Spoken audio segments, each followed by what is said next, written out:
All right, let's get into it. We're talking about one of the most charged and complicated ideas out there, communism. I mean, this is an idea that has literally redrawn the map, kicked off revolutions, and pretty much defined the biggest global conflicts of the last 100 years.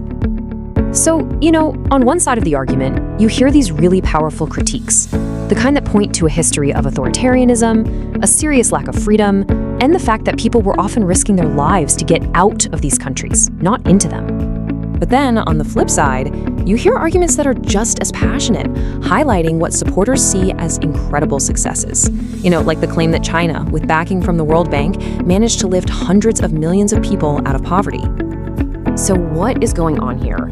How can a single idea lead to such wildly different places? Well, to really get a grip on the debate today, we've got to do two things. First, we have to understand the original idea itself. And then we've got to look at the messy, complicated history that came next. Okay, so let's hit rewind. Let's go all the way back to the source. Before the revolutions, before the Soviet Union, before the Cold War, there was a theory developed by Karl Marx and Friedrich Engels back in the 19th century.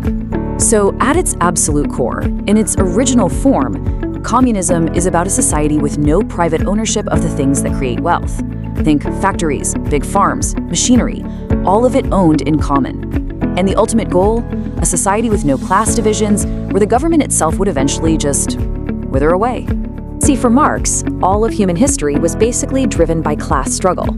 He looked at capitalism and saw society split into two main groups, constantly at odds. You had the proletariat, that's the working majority, the people who have to sell their labor to get by, and then you had the bourgeoisie, the minority who own everything and who profit from all that labor. For Marx, this setup wasn't just unequal, it was fundamentally exploitative. Now, in the Communist Manifesto, Marx and Engels weren't just thinking out loud. They laid out a whole plan, a sort of roadmap for the transition. They talked about concrete steps like getting rid of private land ownership, creating a national bank to control credit, centralizing all transportation, and making work a shared responsibility for everyone. This was their blueprint for shifting power from the owners to the workers. So how did this theory, cooked up in European libraries, manage to just explode onto the world stage? Well, let's take a look at how revolutionaries tried to put it into practice in the 20th century. The idea spread like an absolute wildfire. First, you have Lenin's Bolshevik Revolution in Russia, which created the Soviet Union. A few decades later, after a long and brutal civil war, Mao Zedong establishes the People's Republic of China. And then, just 10 years after that, Fidel Castro brings a communist revolution right to America's backyard in Cuba. But here's the thing. Taking these huge, sweeping theories and applying them to the messy reality of running a country, that often had absolutely brutal and catastrophic consequences. A perfect example is Mao's Great Leap Forward in the late 1950s. The idea was to turn China into an industrial powerhouse overnight by forcing peasants onto these massive collective farms and telling them to build steel furnaces in their backyards. The result wasn't some industrial miracle. It was an economic catastrophe. Farm production completely collapsed, and it led to one of the deadliest famines in all of human history. The estimated death toll is just staggering. Around 45 million people starved to death. As you can imagine, the rise of these huge, powerful communist states, especially the Soviet Union and China, set off a massive worldwide opposition. And that opposition was led, of course, by the United States. This conflict would come to define the entire second half of the 20th century. And this fight, the Cold War, wasn't just fought with armies. On the world stage, the US had a policy of containment, which led to bloody proxy wars in places like Korea and Vietnam. But it was also fought at home. The fear of communism created the Red Scare and the political witch hunts of McCarthyism, which embedded this deep sense of paranoia right into American culture.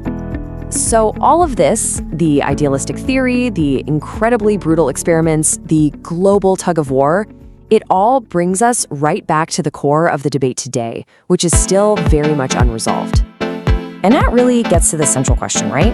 What went wrong? Was all the suffering under regimes like the Soviet Union and Mao's China just some terrible betrayal of Marx's actual ideas? Or were those horrific outcomes the inevitable result of an ideology that put so much power into the hands of the state? Well, one modern take from thinkers like Slavoj Žižek is that these so-called communist states actually fell into a classic capitalist trap. They got obsessed with productivity and industrial output above all else. And And just like under capitalism, that required exploiting millions of their own people. They essentially just traded the corporate bosses for party bosses. But on the other hand, defenders of the original theory would say, whoa, hold on a second. They argue that if you actually read Marx, the goal was never just about state-run factories. It was about freeing humanity from the logic of profit entirely, so that human creativity and potential could be the goal, not just a way to make more stuff. And look, these are not just old academic arguments. They're playing out right now, when we look at the few remaining communist states. Supporters will point to China's massive economic growth, or to Cuba's healthcare system and the fact they developed their own COVID vaccines. But critics will immediately fire back, pointing to China's surveillance state where you can just disappear, or arguing that Cuba's doctors are basically trafficked by the state, which takes 90% of the money they earn abroad. So in the end, we're left with this huge, ongoing divide. You have the idea, which promised a world of equality and human flourishing. And then you have the history, which is filled with authoritarianism, starvation, and conflict.